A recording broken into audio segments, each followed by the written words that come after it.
Just always.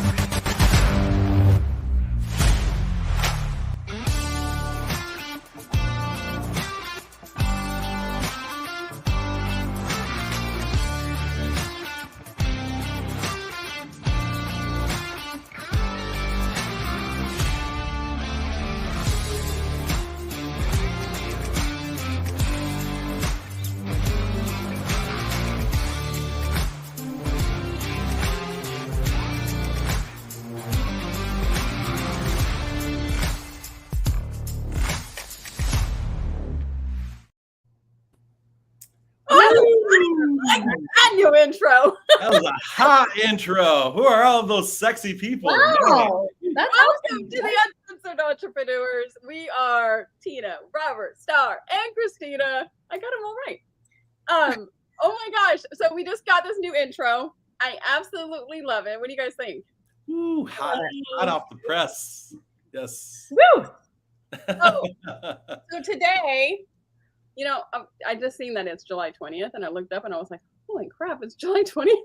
I know. This year has gone by so fast. So before we get into our talk for today about failing forward, I just want to kind of go through everybody and see how you guys are doing.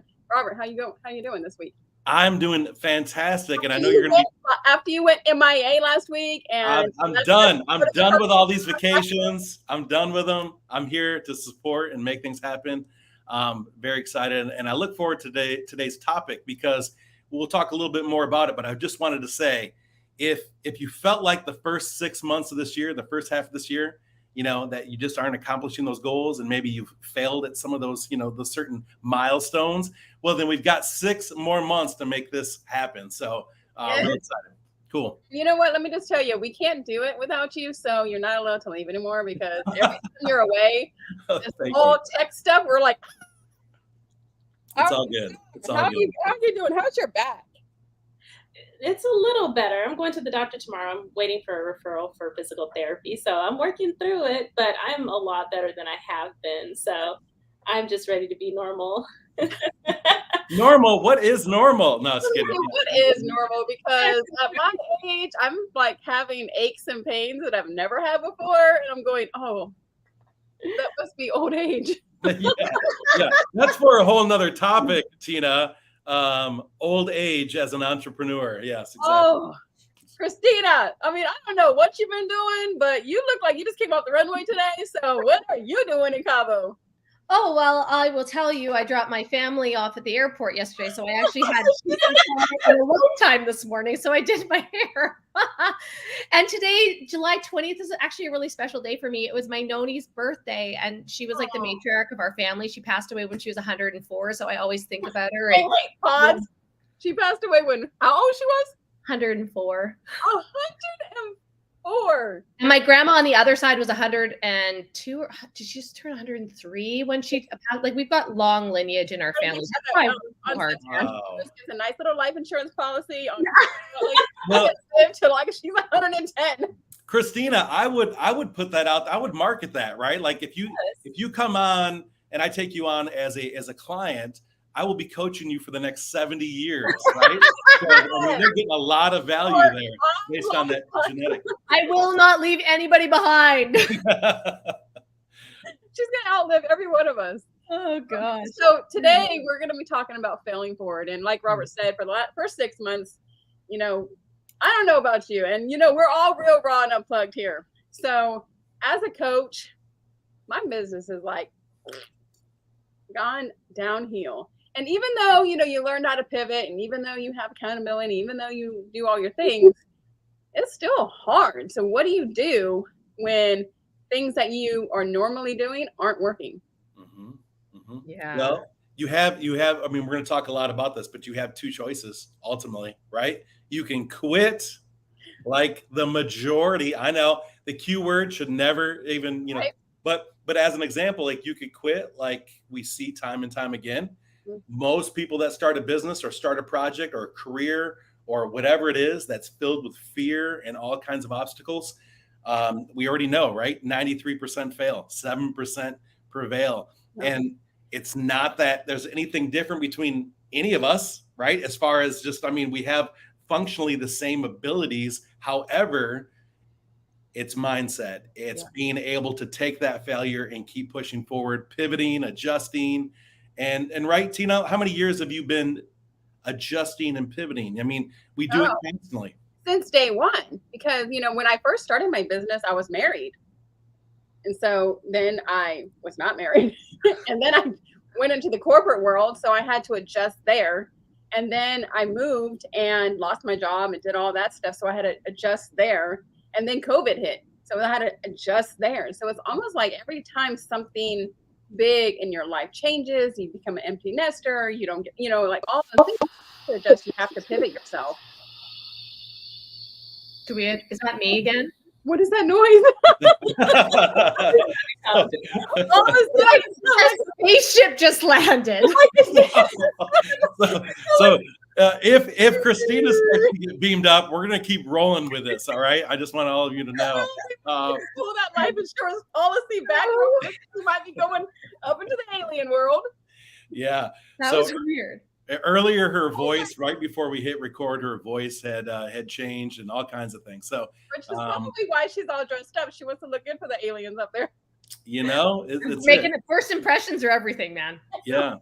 Like, and here's what I wanted to say, Tina. Like, look, we all struggle. Like, I think that sometimes people put other people that are successful on a pedestal, right? I used to do this. I used to put people that had created a lot of wealth on a pedestal until I realized they're all people. They're all just like you and I. They all go through the same challenges. The difference between people that are successful and people that fail are the people that continue to evolve through the challenges. Like you choose, you either evolve and learn, or you get stuck and you go back to what was comfortable. But I think that like the main question is, how long are you going to stay down when something goes wrong? Yeah. Like that's what'll determine how quickly you move forward. And I don't know about you guys, but when that stuff happens, it is hard to get yourself, like for me it is, I don't know about you guys, but it's hard to get yourself out of that like funk, because when you're doing good, right? Like you're like customer, client, money's coming in, but when it's not, you're like, oh, and then something else hits you, and then something else hits you, and then something else hits you, and you're just like, yeah. You know what, so it's kind of interesting. It's been maybe like 4 years ago or whatever, we did a whole online session about how to get yourself out of a rut, right? Because we all fall into it in different ways. Yeah. And there's so many like small things. I mean, I know we're going to get into some deep things, but just on the surface, it can be something as simple. It's just like writer's block, right? Whatever it is that you're doing, if you're a creative person, which we all are, it can be changing like the position of your office. It can be putting some new artwork up. It can be a fresh set of flowers. I mean, I know all that stuff seems very simplistic, but sometimes it's just a shakeup, right? It's because we wake up every morning, typically, not all of us, but routinely at the same time. We do the same things. We get our kids off to school if we've got kids. We whatever, and when we sit down, we're sitting in an office that looks the same. It's the same computer. It's the same functionality of it, and it's like it becomes very just mundane. You get stuck in a rut. And like you said, Tina, sometimes it's really hard to get out of that rut. So many times people just fall into what's comfortable, which is like, let me just stream this movie on Netflix because it's only 3 clicks of a button, when really there's no productivity actually happening there, right? You can lose yourself in it, right? Like I fall victim to that all the time. You lose yourself into that series or the movie or whatever, and then you don't have to worry about things. You don't have to think about things. You don't have to, think about, oh my God, what's going on? You're like almost losing yourself into whatever's going on TV, right? Yeah. Star, what do you think about that?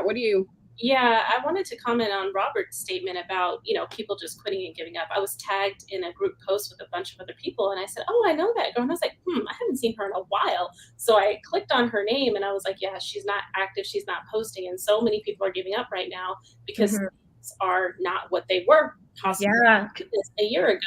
And that's why I said the word adaptability, because you have to be able to adapt, because the external world is constantly changing, right? Whether that's the online whatever's happening online, whatever's happening in the world, whatever's happening with the economy, there are things that are going to happen that are going to impact your business. How are you going to shift from that? Or what actions can you take to actually like adjust with what the changes are to stay ahead of the game? So like before we got on live, when Christina was breaking up, we talked about AI, and Robert was saying like so many people are opposed to AI instead of like embracing it, right?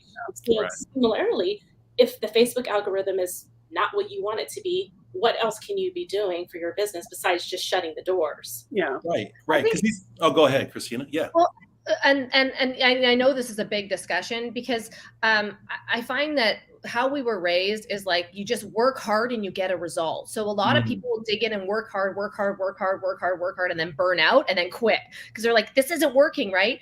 But as entrepreneurs, we really need to have this vision, and we have to really understand what's going on out there, our audience, what they're talking about, what they're doing right now. We have to understand what's going on, because a lot of the times in recessions or times where there are like financial chaos everywhere in the world, right? People are really like quite nervous. Most people are in fight or flight. And if we can evolve to serve them at the next level, like if we can see a couple steps down the line and figure out, oh, wait, if AI is going to take over a bunch of jobs, where are people going to be on the other side? Do they need to find purpose? Do they need to build an entrepreneur? Like, do they need to become an entrepreneur? Do they need to do something a little bit different and start to see the world differently? And then we create courses or we create programs for that. Like, what always works is not guaranteed to always work. And so as we evolve through these things and pivot and learn, the bottom end, usually like the low-lying fruit that was like clicking and buying from you 2 years ago that are not spending that money anymore, you have to actually go in and change your audience. You have to go in and find new buyers, find higher quality buyers, and serve them at that level, because those are the people that have money right now, not the people that were paying $500 for a course, right? But you've got to go in and start to change it. And that takes time. And you have to understand that. Go ahead, Robert. Christina, you posted an Instagram video yesterday, I think it was, and I was in Starbucks and I was listening to it, and Paco was with me, and he was like, what did she just say? And so like I turned it up, and then somebody else was there. And so when you were talking about it, it was very interesting with what you were talking about, because you were saying that you can do 5 different things to fix yourself. Can you tell us and kind of explain? Do you remember the 5 things? let Robert go first, and then no, I'm good. She's like, no. He's like, no. Yeah, I want to know the 5 things as well. But yeah, so go ahead. Oh, okay. So I just want to make sure I don't mess this up. So just give me a hot second. But the 5, oh my God, she put you on the spot, didn't she? She did. But I know, I just don't want to forget the 5th one, So the first thing I said was you need to get your financial wheelhouse in order. A lot of the times when stuff like this happens, it gives us a chance to like go over our bills and everything with a fine tooth comb. Like I know I got rid of $400 worth of apps that I didn't need, that I was paying every single month, right? I've been there. Yeah. You have to like rein it in, right? How long have I been paying this? Well, and by the way, I did find a few of those. Like there were some fraudulent charges that I was like, oh, well, I'm going to address this now. Like what? Right? So like it's you should do that anyways. And I think that going through and like cutting out the things that are not necessary, like even, if you've got like Amazon, you have Prime, you have Paramount, Netflix, all those, do you really need all those? Like, do you really need all the extras and stuff? So you really start to look at what's important. The second thing is diversifying your assets. Okay. Like, call me crazy, but we have 3 different bank accounts, 3 different currencies. We have money and metals. We have digital currency, right? Crypto, blockchain. We have that. We have foreign assets. We bought a home outside of Canada and the US, right? And so like diversifying your assets, multiple streams of income, investments. Like what people need to know is you need to hedge your bets, right? There's no sure thing moving forward. So getting an education on your financial situation, and also getting a education on how to create wealth, you realize, look, like you've got to diversify so that if one goes down, the other one has an opportunity to go up. Like if you're betting on gold and silver and also betting on crypto, then you're kind of balancing yourself out, right? Like I'm just giving you that as an example just to make it easy, but you're kind of balancing yourself out. The other thing is you got to up level your skills, right? So many people are digging in and doing the same thing over and over again. I'm like reading books. I'm like, how can I get smarter? How can I help people through this? How can we move forward faster, right? So upping your skill level when you're not selling. What's like, Tina, like what's another thing that you could be doing outside of helping people self-publish books, bestsellers, right? Like what's another, we actually talked about this a couple of days ago, like what's another service that you could be offering people and educating yourself in, right? Copywriting, we talked about that a little bit more. Like you have to move through these things, like right? what is that gap? I remember you and I were speaking, you were saying, what's that gap that your clients or that some people need? If you do, if we are high-end coaches, charging $10, $15, $20,000, we need to have those down sales as well. And as you guys do too, you guys need to have those down sales. And, all you guys out there listening and watching us, you have to have those down sales, but you also have those up sales because there are still people who have that money to purchase those kinds of things, but you also have to have those down sales too. Yeah, well, to Christina's point, one of the things that you brought up earlier was about, are you speaking to the right audience, right? Yeah, so I do want to just like pause and just talk about that for a moment, because that is one of like when I'm working with a client, most of the time when they say exactly what you said earlier, Tina, about like my business is kind of just in this funk, my coaching side, it's not what you realize is as you've been evolving, right? It doesn't necessarily mean that your current audience, I'm not saying, everyone, I'm not saying cut off your audience, but what I'm saying is that target market may have evolved along the way as well, right? But it isn't necessarily in regards to your reach. So if all of a sudden now I'm, maybe before I was focused on that $1,000 boot camp, client, but now I'm only focused on $15,000, $20,000, high ticket offers. If that's my focus, then the majority of that audience that's been listening to me for 5-6 years, they're not necessarily all, not meaning that some of them, but they're not necessarily all in that wheelhouse. And so you'll see that slump in your business and think, wait a minute here, I've had things going. It's so dynamic. I'm still pushing out content, whatever it may be. And so you do have to tweak that along the way as well. And just kind of, it's all about pivoting. It's all about feeling things out. It's about testing your market. It's about asking people questions, right? Even if you evolved, that doesn't mean your audience has evolved, right? Like, yes, like when you're evolving and you're getting, you're coming into this new age. Sometimes you have to remember we talked about pruning away people who are toxic and weeding out those old ones. Sometimes you have to weed out all your audience too and get a new audience, get a higher level audience to watch you. Exactly. I don't know who this is, but whoever this is, make sure you put on StreamYard that you give access. But not everyone grows with you. They don't. Yeah, that's absolutely true. And here's the thing, right? There's like, and we're not saying, by the way, because people are listening from all different channels, we're not saying cut off your audience. We're talking specifically about business and how we actually use and build those relationships within, right, those pockets of social media or however it is that we reach out to a community. And so sometimes you just have to evolve that. You have to, maybe it's even educating, like taking people with you on that journey.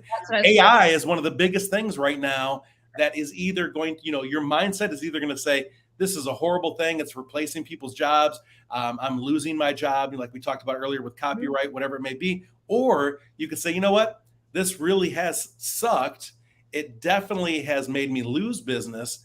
Maybe I should look into this and figure out how to incorporate it into my current business and how to help people in the future. By doing that, right, you're going to be ahead of the game. You'll probably be an expert if it was already overlapping in your career field anyways.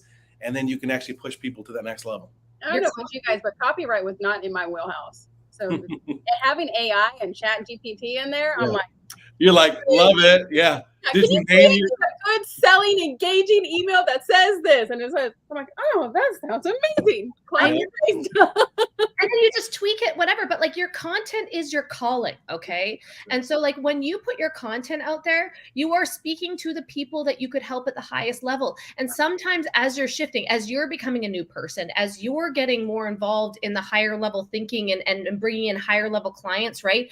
High ticket clients maybe, you have to put that out there for a lot longer than you get the result, right? Like you've got to keep putting it out there when it's not popular. Like you've got to lead, you've got to keep going. And it might take a year for people to click on and be like, yes, I'm going to pay $10,000 or $20,000 for your program because I see the value in it and I see who you are in the process. But if you've been doing business for many, many years, there's a lot of people that have known you from the past. And so if you evolve faster, then a lot of the times you cancel out that. And it's not a matter, Robert, you're absolutely right. It's not a matter of canceling out those people. It's a matter of speaking to the people that you want to work with in the future. And if you can do that and not buy into the low-lying fruit and like, oh, I'll just sell, $27 here or $27 here and like try and make as much money as possible, right? Like I see it's so transparent to me, the people online right now that are just trying to make a buck. Desperation, right? Yeah, we're seeing it across the board. It's so like, it's not worth it. Right. And so just be true to who you are and what you sell to people and help them at the level and where they are right now. Right. Help them move through making hard decisions, help them move through changing their lives in a different way, or help them, see a different side so that they can see the vision that you have and maybe gather a little bit of belief and courage from you so they can move forward too. And this is why it's important to always be growing and shifting your audience, right? Yeah. So everybody has 5,000 friends on Facebook. You still have the same people, or you have a Facebook group with 200 to 1,000 members and you're selling to the same people. It's like, okay, we all have freebie seekers. We know that she's not going to buy. Why not remove that person from your audience? Or if you want to serve, that's fine. She can stay and watch. But are you bringing in new people? And who are those people? How are you targeting the people that you actually want to sell to? Who are going to be higher performers, higher achievers, willing to actually make those $10,000 to $20,000 investments. I mean, we know coaches who are charging $100,000 for their offers, right? Absolutely. So people, my coach charges $250,000 for a VIP day. Yeah. Yep. I get it. I'm like, and she's worth it, by the way. She's worth it. Yeah, absolutely. And like, I've also experienced, the fact that, as you kind of excel and you're on this journey where you step up to different levels, like I would never ask something from a client that I already don't practice, right? So like, can we all just wave our hands if you have your own coaches and your own consultants that you pay tens, if not hundreds of thousands of dollars to over, Oh, most definitely. The present or years. I mean, multiple. I could have had like 5 master degrees by now, right? Just based on that investment. And quite frankly, I feel like it's worth way more. I do too. But yes, absolutely. So when you think about that, it is a perspective. And I will just share something that like years ago, when I go way back in my journey, when I was only making $50,000, and I don't mean to diminish that, but when I was making $50,000, my first coach was $20,000. That ratio is huge. Yeah, you're like, that was hard, I bet. That was huge. That check was very hard. But I committed to it. And the interesting thing is that over this period of time, you realize that before that year is even over, right? You've like 2x, 3x your money. And so it's so worth it as long as it's the right person that's carrying you on that path, not somebody that's just asking you to stroke a check. You have to take major, major risks, which is why it leads us back to today's topic, because I know we get all over the place. But anyways, I know I do. But when it comes to failing, right? That in itself, you talked about the monetary stuff, Christina, like let's break that down. How many times have you felt that failure also stemmed on, that output, input versus output? I've put so much time into something. I put so much money into something. I've done whatever, and it didn't work out. And so you feel like, wow, that was a major bust. That was a failure. It could be even the stock market. I mean, everyone experiences that at some level, right? Do you guys, I have just recently learned about maybe 2 or 3 years ago, and it was from a huge coach, and I was very close to her, and they were selling a $45,000 package in front of the room, and I was in the back of the room with her, and they had just sold 20 packages or something, and she goes, oh shoot, now I have to make sure that this all comes together, and I have to actually put this stuff together. And I looked at her and I went, you don't have this stuff put together? And she goes, no. She goes, I have to make sure that I can sell it before I put it together. And I went, huh? Like, you guys have made sure your landing page was done, the content was done, the masterclass was done, your webinar looked great, your website looked great, your branding looked great, everything was great. Took you 1, 2 years, sometimes 3 years to get everything perfect, and then you launched, and then it was Crickets. Yeah. right. It's definitely a mixture of the two, right? You should be always in your downtime, always educating yourself along the way. We know that, right? But you're absolutely right. What is it? I always say, imperfect action is better than no action at all. Yes. And it's just so many of us want things to look absolutely perfect. Yeah, and I think, I'll give you an example. I like to learn and apply that. I think that's a lot of entrepreneurs, right? And that we're not so good at like learning. It's always an application. And so I find like the faster that we apply, the better. And for so long, like when I first got into business, I would really beat myself up. I'm like, that was a stupid $10,000 mistake. Like, you're an idiot, and I'm like, I can't believe I did that. And it would like weigh on me for a couple of months. Now I'm just like, oh shit, I guess I got to go make an extra 10 grand. Right. Like now I'm just like, let's not like, okay, that was a expensive lesson today, like we need to move on. Right. Yeah. And it's interesting because even my husband too, like I'm catching him up to that pace because it took me a few years to evolve into it, that it didn't hold me down. And so I'll give you an example. This year, I'm learning this really great live launch method and figuring out how to put it into my business and how I'm going to do it my way. Right. And so I've been doing this. And the first live launch I was set up, I had like almost 400 registrants to this workshop. And everyone's like, you're going to crush it. This is amazing. Like you're going to have a multi-6-figure launch, like blah, blah, blah. And I'm like, amazing. Like I'm just doing it. I have no idea what I'm doing, but I'm just going to do it anyways, because it's what they're telling me to do. So I'm going to do it. And at the end of it, I had a 50K launch. And so those of you that are like, oh, poor you, I get it. I'm grateful for the launch, but in the same sense, I beat myself up for 2 weeks that I should have closed way more people.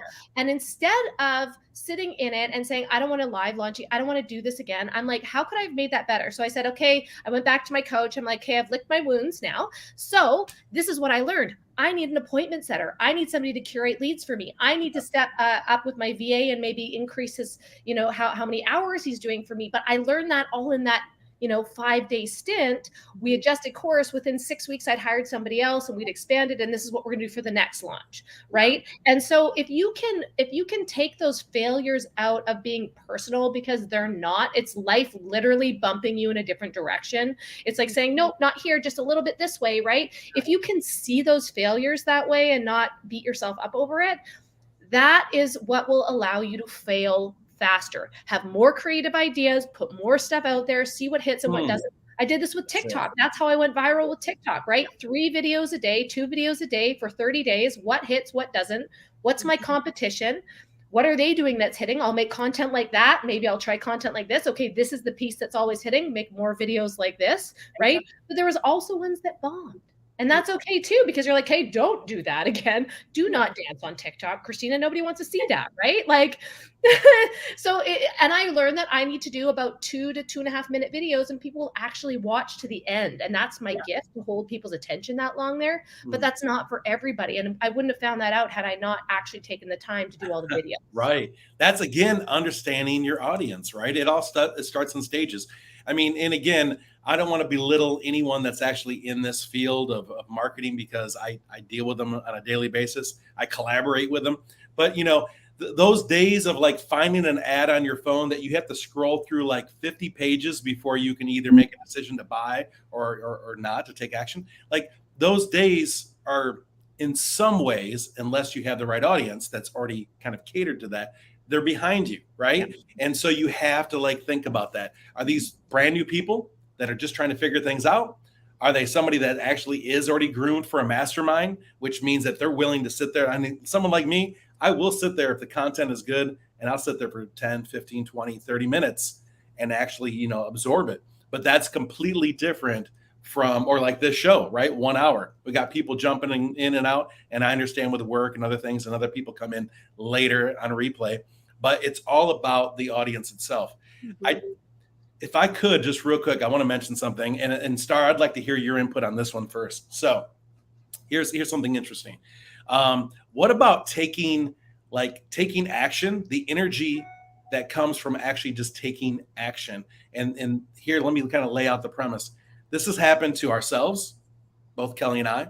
It's happened to other people that we know, clients and just other associates, that sometimes just by breaking through that barrier of fear and taking action, there's a result that happens whether you do or don't do the work.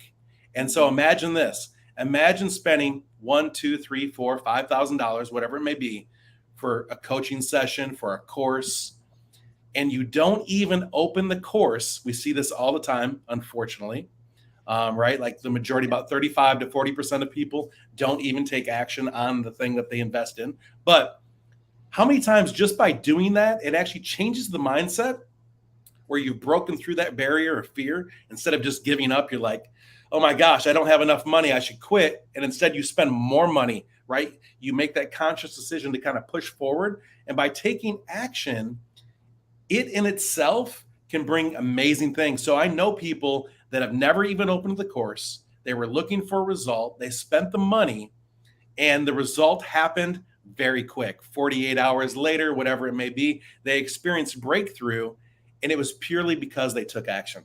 Have you seen that in your own business? Because I know you cater to a lot of people and you help a lot of people kind of start up that business. Yeah, definitely. Myself included, as well as clients. So, I mean, I've made investments or learned a new strategy or a technique and implemented it. Sometimes you fail, like you say, it doesn't work. But there are times where you're like, damn, I literally just made 10K or 12K or 30K from doing whatever the thing was. Or you have a new client who's never had a client before, has a brand new business. They implement the strategy and now they have their first 10K month. They have their first high ticket client paying them $5,000. They actually have an audience for the first time that they've never had.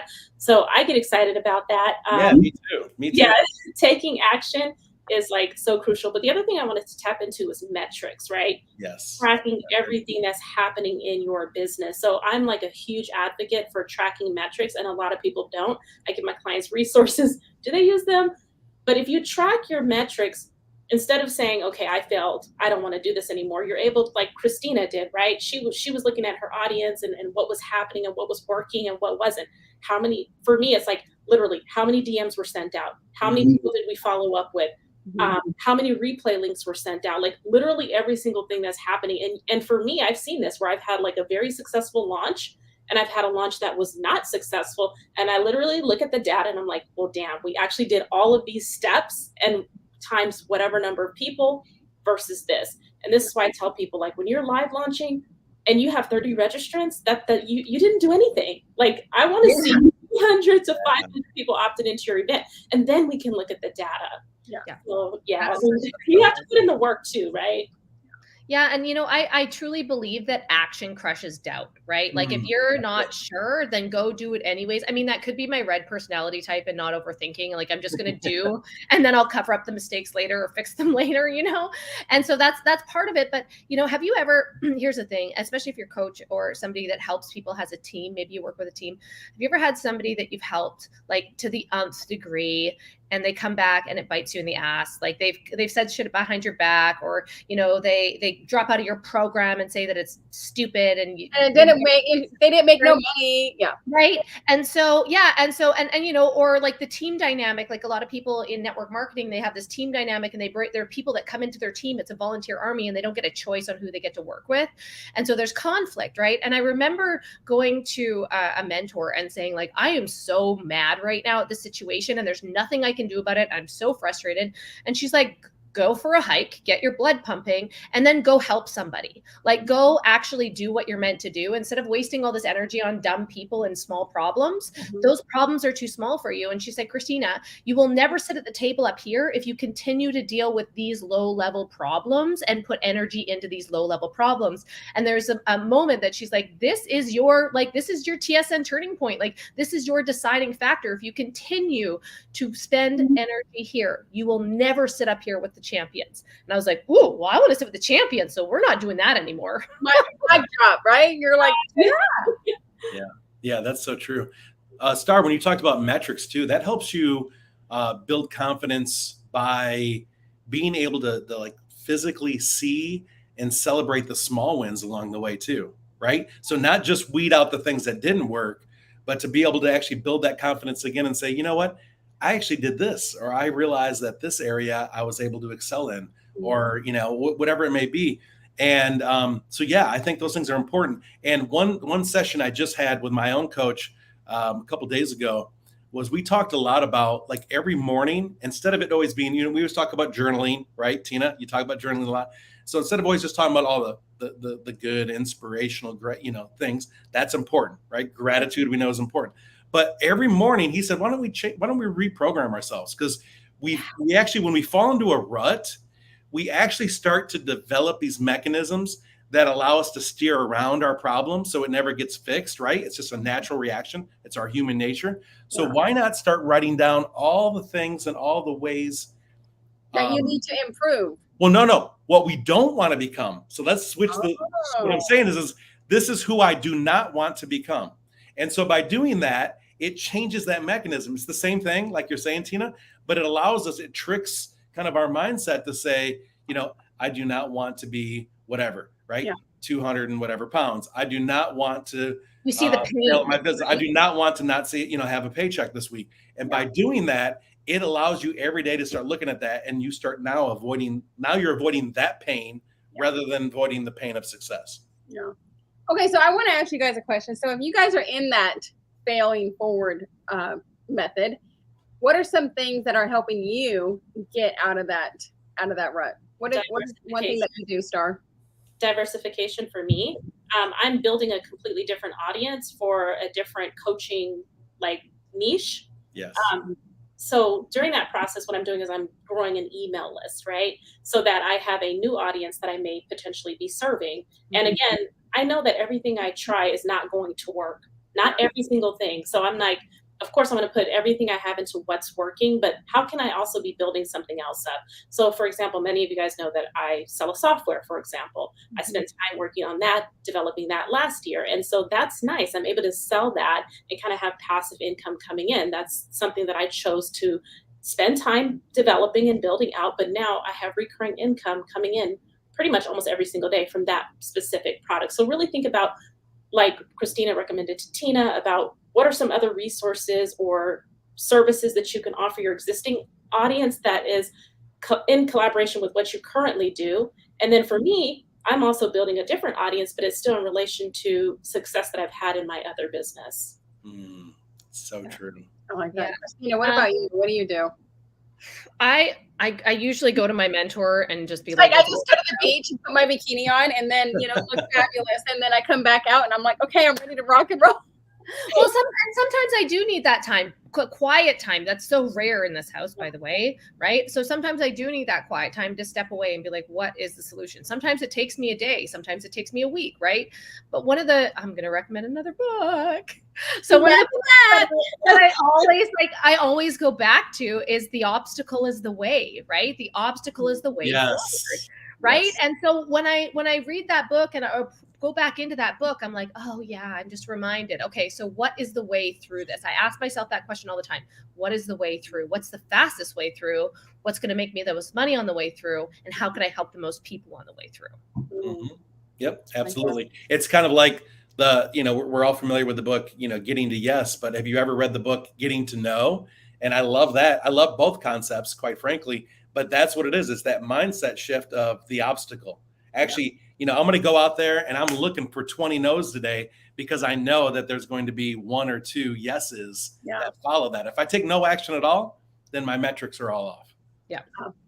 So Robert, what is it that you do to keep yourself? It's interesting that Star actually said this because it's almost like her and I are reading some script together here.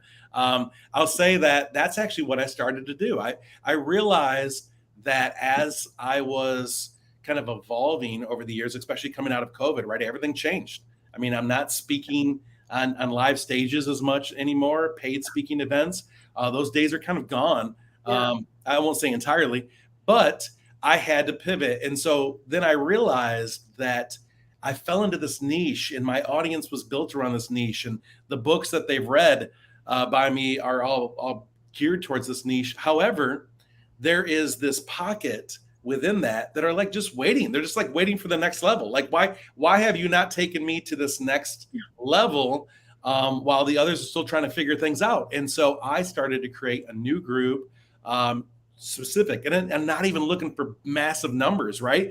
I'm looking for those people that are my target market, my true avatar, of actually like let's grab on. I'm not looking for a one week of coaching or 1 month of coaching or three months of coaching. I'm looking for somebody that's looking to make those 12-month commitments, Exactly. and that we really just take things to that whole nother level, and they can actually experience, those 6 and 7 figure changes in their life and in their business. I love that you brought that up, because that you're talking about list segmentation, right? You're talking about Yes. list segmentation and finding people that are in the different categories that you offer. And that's what changed, right? Like at the beginning of the year, or in the last couple of years, it's like massive reach out, massive reach. Whoever has the biggest reach wins, right? Right. It really was, right? And so, but over the last year, people are not spending their money that way. And it really came down to like relationship building and the community that you already had and nurturing that and referrals. And so if you can look at business in a way that you are constantly nurturing relationships, and maybe it's just you put 100 people on a list that are like your dream people, you love them, you want to work with them, you want to serve them, and you build, and by building relationships, what I mean is be interacting with them on social media, get to know them, like, and I don't mean like build a relationship to sell them something. I'm like, learn about these amazing humans and bring them into your circle, bring them into your ecosystem, so that, see how you can support each other. And like, hey, maybe it's not working with me. Maybe I need to introduce you to my friend who's a photographer or who is a web designer or who will help write best-selling books, right? Maybe you're in my ecosystem so I can serve you in a different way. But if you don't take the time to get to know those people, number one, high ticket buyers are not the people that are sitting there commenting on your Facebook posts. Thank you. Yeah.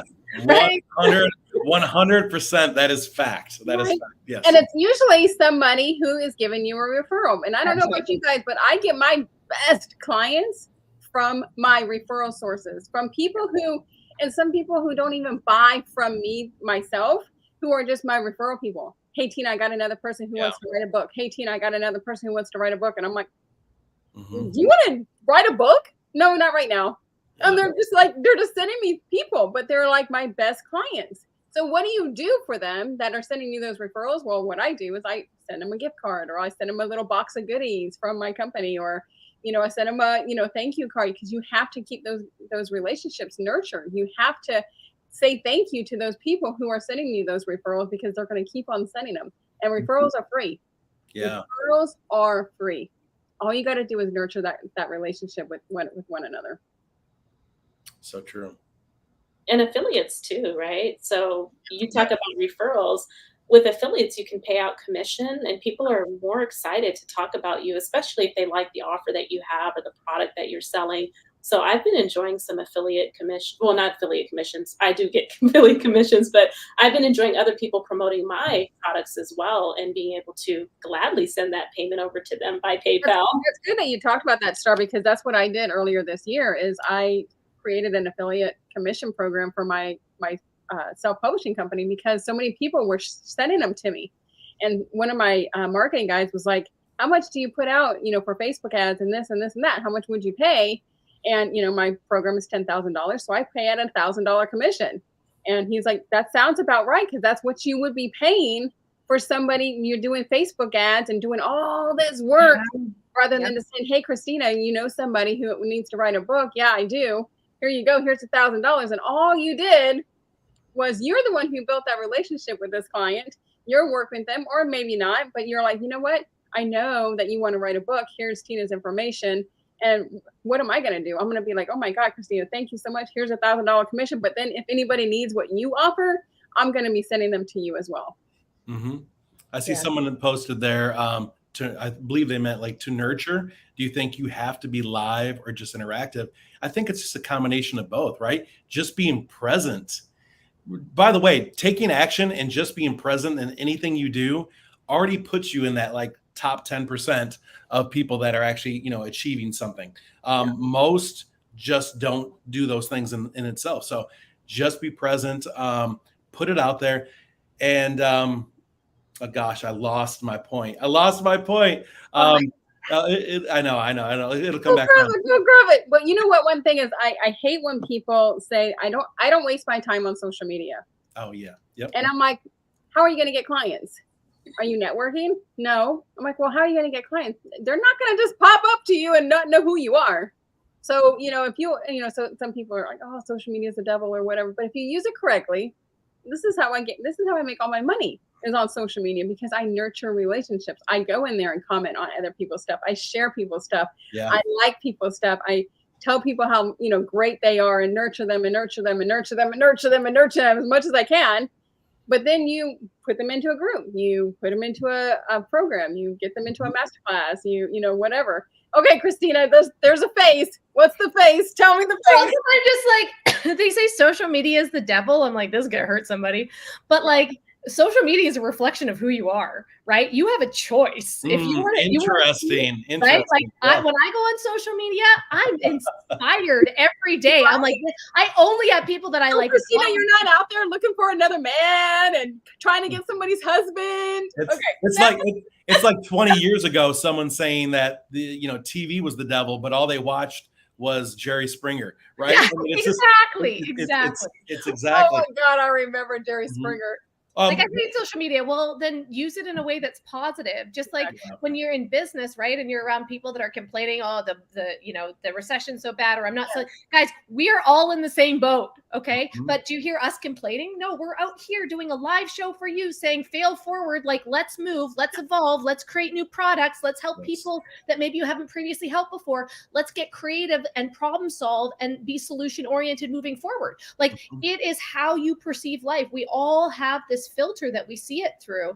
And so if you go down that path of like, oh, all my friends are talking about this or that, or coworkers and this and that, you get dragged into it. But again, it's a choice. The time that you spend in the area that you are, like, sometimes I get caught scrolling on Facebook because I'm just like, oh, I'm so excited for that person. I'm like, yes, I'm so, way to go. And I'm like cheering people on, and I'm like so excited. And I'm like, oh God, I gotta go back to work now. Like, you know what, by the way, I've had to literally take people, like, there's people who love negativity, and anything that you put on there, and you get negativity. I mean, when you have a lot of followers out there, you get a lot of negative.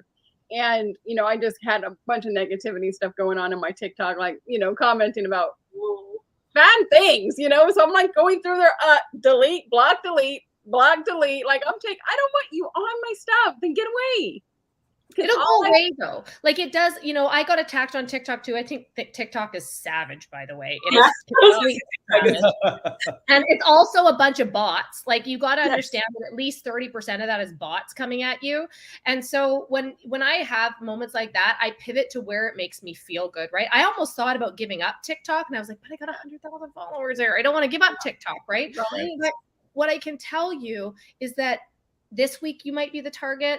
Those videos, you continue to make content through the painful pieces of people making fun of you or trying to hurt you, right? You continue to make content. There was like a whole band of anti-MLMers on TikTok for a while, and I was just like, woo. This is not an MLM. This is not an MLM. If anyone tells you there's one way, if anyone tells you there's one way to make money, then those are the people to avoid. Absolutely. And you go through there and you see those comments, right? And you're like, you know what? Who the hell is this? So you comment, you get onto their thing, and they have like 10 followers, and you're like, none, and no content. So like, unless they're in their arena with you playing the game, like, the only way that I'm going to listen to somebody is if I respect them and they have had results, and I appreciate who they are. Anybody else, it like, I've learned to let it bounce off me. But what I want to tell you is that, like, you will go through those hard times, and once it starts, it will continue. It won't go away. That's what somebody actually had to say to me when I got hammered with hate. They're like, I'd love to tell you that this will end, but it now is just the beginning because of how big you're playing. So this got to get used to that. Somebody told me that many years ago, when I was in the corporate world, I quickly gained a lot of haters because we had to work like 5 shifts. It was all commission-based company. We had to work like 5 shifts. Well, Tina Torres only had to work 4 shifts because I was making more money than anybody else. And so there was a lot of haters, and this is a male-dominated world. Robert, I love you, but male-dominated world. It's all good. I can embrace that. You have to work 4 shifts. And, my boss was like, well, when you can make the money that Tina's making in 5 shifts, you can start working 4 shifts. Yeah. But until then, you don't need to. And I'm like, and then I would go to him like, how come everybody hates me? Like, I'm just like so nice. And he's like, Tina, the bigger you get, the bigger target you have on your back. Oh, always. And I was like, oh. So, it's true, Christina, the bigger you get, the bigger target you're going to get, the more haters you're going to get, the more customer service you're going to have because you did more things, right? So, you have to take the bad with the good. And but still stay positive in every single situation. So I remembered because it's so great. That's why I love that. I love that we can all interact with each other, because at some point you're going to bring it up and I'll be like, oh yeah. And Christina talked about it earlier, and then you just said it again, Tina. I want to talk a little bit about just mindset in general, right? When it comes to failing, because here's an interesting thing. You had mentioned the fact of like, hey, you're looking through social media, and imposter syndrome we know is a real thing, right? We all experience that. We've talked about it many times here, but that is a huge component to this failing forward or just failing piece that we're discussing today. And that is, if I go through here and I'm in a rut and I'm not accomplishing what I want to accomplish, and I see other people that are winning, I have two choices, right? I can become more miserable in my state and pissed off, and I can be those haters like both of you had just mentioned, or I can actually continue to celebrate those that are actually winning, right? And you'll find that by doing that, there's two things that happen. One, by celebrating those wins, by looking up to those people, even if you're on your last dollar and they have millions of dollars, the mindset is again a choice. You can sit there and say, oh my gosh, they have so much money, and yet here I am unable to pay my bills. Sure. Yeah. Right? Woe is me. That's a scarcity mindset that will bury you.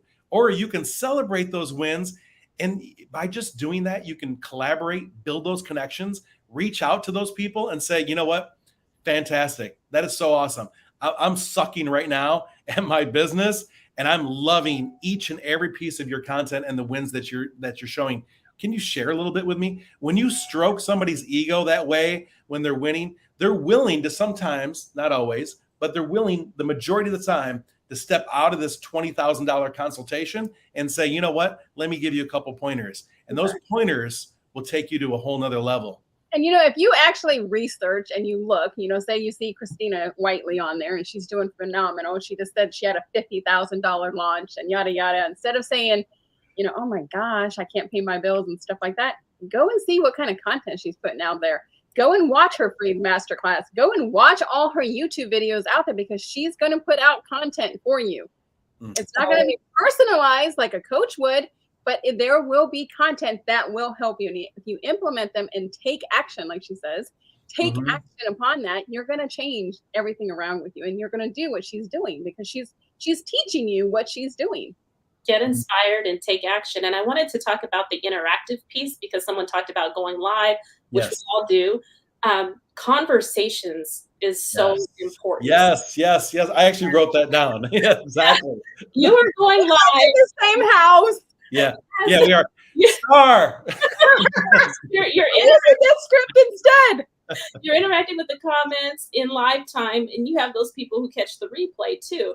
But when you get into conversations in the DMs, which so many people are afraid of, so much can change for your business. That DM conversation can later on become a sales call. And I'm not saying go in there and pitch and go in there and sell, but that's going to be the best way for you to develop that relationship that Christina was talking about, is by actually having real conversations with people. That conversations equals cash.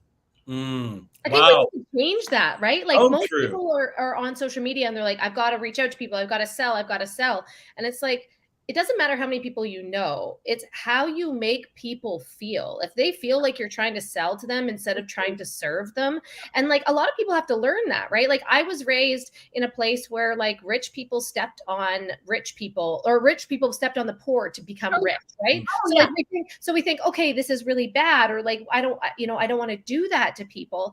And that's not the case at all, right? The case is that wealth will magnify who you are. And so you can help more people if you have more money, right? And in this process, I just realized, wow, like we truly need to get curious about what people are doing right now, what people are doing to move forward, instead of like me sitting over there and being like, nice Porsche you just bought, or like nice beachfront.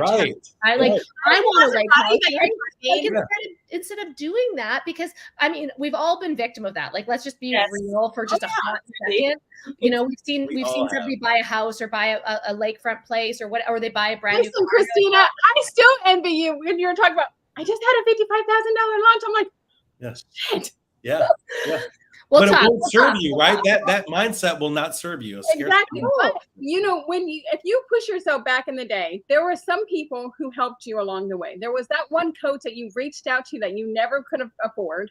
That all you did was say, "Hey, Christina, you know, I see that you just did a $55,000 launch. I'm trying to get that way. Are there any pointers that you can tell me?" You're not going to be like, you know what, pay $20,000 for coaching, and I will show you all the way. You're going to give them a couple of different little things, maybe not personalized, you know, and you might not be able to respond and reply to 100 different people, but you're going to help them. You're going to be like, you know what, Tina, how about this? How about this? How about this? And I'm going to be like, oh, so that one idea that you just gave me, if I implement it correctly, will work. Well, and Tina, like, let's like be transparent about our conversation, because you did come to me and be like, how the hell did you do that? Yeah. And I was like, okay, so here's the thing. I signed up with this coaching program because this is what she teaches. I saw somebody go from $250,000 a year to 1.2 million. And Yes. this was the gap, learning how to do this. And so I poured into this and I said, if you want to learn how to do this, go watch my last workshop, go subscribe to her workshops and see the process that she does. Study it. You might not, you know, buy in for the 30K that it costs to work with her, but you will be able to see her process and get some ideas and maybe have a more decent launch, and then be able to get in there and get one-on-one coaching for your personalized business. Exactly. That's it. And Christina, wait a minute. Oh, About that, and I literally had somebody Yeah. respond to me saying, "Hey, Tina, it was so great that you were in the masterclass. I would like to do that." It was their sales team. And I was like, I'd like to listen to their scripts, and I like to go through their process and their emails and be like, oh, okay, they said this in this email. They sent 5 different emails. I subscribe to people's emails for that all the do time. too. You know, she sent me 5 different emails before her masterclass, and she sent me 5 the day of, and this is what she said. And I'm like, okay, I tweak it. Sometimes I even copy and paste it and put it in my notes and say, okay, this will be email number 2. This will be email number 3, and maybe not copy it exactly, make it your own. But you see what they did. Christina sent 5 different emails. She sent 3 this day. She sent this day. She did a live 2 hours beforehand. She did this. She did this. She sent a replay. And all that different strategies and those metrics, you say, oh, I can replay that and I can implement that myself. Yeah. So like Christina, everything we're actually saying here, but Christina, are you trying to tell me that you had to invest into something in order to be able to advance your business? She's like, I mean, but that's the crazy thing, right? We all talk about that. When you want something more, you have to take that risk. You have to be able to, you know, to fail forward. You're going to fail. We've all failed at multiple levels at something. So you just keep pushing forward. And one of the things that I don't want this to go unmissed here. You talked about money, so I'm just going to bring it out real quick so that when people are watching the replay, they understand something when it comes to money, because people really have this issue, this hook on money. I've learned a long time ago that if you were, since we're real, raw, and unplugged, if you were an asshole when you were poor, you're probably going to be an asshole when you're rich. in fact, you're going to be a bigger asshole when you're rich. Exactly. And when you serve, right, when you served people to the best of your ability when you were poor, then you're going to serve in a bigger way when you actually are blessed with some wealth. So those are things to keep in mind, right? It's all about character. It's about your mindset, and no matter what state you're in. And I love the fact that Christina, you and Tina, well, all of us, but you just piggybacked off of each other, because that is the key. That is the key of everything we're talking about. In order to get out of that rut and to be able to fail forward, it's about tweaking and pivoting and asking other people for advice. And you're having to change your message, right? You think, this message has worked for me. It's been perfect. I was able to create whatever it is, $1, $2, $3 million. But you want to take it to that next level, because all of a sudden you see like a depletion in your business. You had to tweak. You had to collaborate. So I'm going to say, in one of my little last wrap ups here, and then we can do a little round robin, that in this world, and this kind of goes back to something I wrote a note on earlier, in this world where there's so much free content, there's so much, and every day there's more content. And with AI and all the other things that are coming out, there's more resources available to you. So what happens is everyone just kind of flocks into this free content, but it requires, and that's great. But that's also why maybe if you're seeing a lag in your business, it's because there's more things accessible to people at their fingertips for free. The difference is the free content only gets you so far. Yeah. And so if you want to take things to that whole other level, then you have to collaborate. You have to find a mentor, a coach, someone that can actually lead you through those challenges along the way.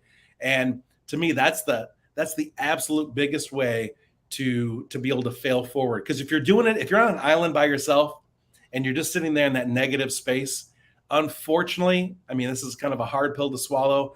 You're not going to get out of that rut. Yep. You're not going to get off that island because you have to collaborate with somebody to help you build a boat. Absolutely. You have to collaborate with somebody. And I think collaboration and masterminding are two major important things because you're getting a lot of different ideas from different people. There's so many different brains out there. One brain saying this and the other brain's going this, and somebody else is going, oh, what about this? And you're like, wait, what? Mm-hmm. So it's just that one little idea. And who you collaborate with matters, right? Like, I mean, I love my husband. I'm collaborating with him for marriage, but I'm not. I will collaborate with you. I do. Right. But like, I'm not going to go to him and be like, what do you think of this business strategy in this funnel, in this because he's going to be like, what the hell are you talking about? Right. And so often we use our partner as a sounding board, and it would be so much more beneficial to go on a date night with your partner and have fun and go out and listen to live music, have some good food, drinks, right? That would be so much fun having another kid. So you have to know your audience, right? And so if you're collaborating with people, the deal is don't collaborate with anybody that would decrease your value. Okay. Yes. Only collaborate with people where you both win and you both increase social status, or all four of you increase social status by getting in each other's audiences, right? And do it in a way that you are very intentional, that the people that you're collaborating with are in alignment with your belief system. Because I definitely have gotten to know people in the middle of a podcast and be like, "Ooh, this wasn't quite what I was expecting, and I shouldn't have maybe done this." But we have to learn those things in the beginning, and also be able to adjust course and say, "Well, maybe I should have asked better questions, or should have had a form to fill out before I did my podcast instead of just winging it today." Right? Star, what about you? What are your last words about collaboration?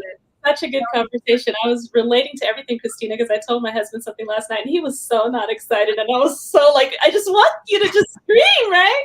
Hey, tell me after this. And I'll yell and scream for you. Yeah, having your friends who are doing what you're doing and people like yourselves, we can do that for each other. But what I did want to actually say was, you guys were talking about asking other coaches questions who are having success. Please don't be fooled. We are very nice people.